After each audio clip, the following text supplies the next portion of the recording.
Sobrang lakas na naman ng ulan. Time check, 5:20 na mga katropa.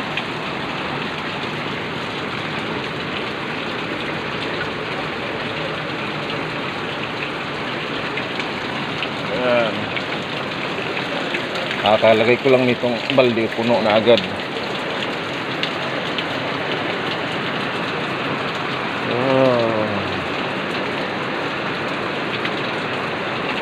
Basang basa.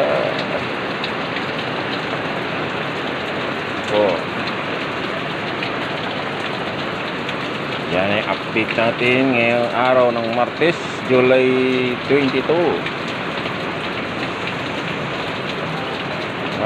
Lakas ng ulan. Kawawa yung mga nasa tabing ilog, yung maraming butas ng bubong, hindi nakakaayos ng tulog.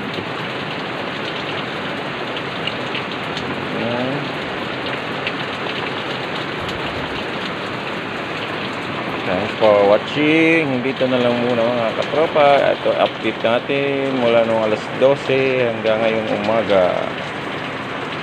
Thanks for watching. God bless everyone. Keep safe.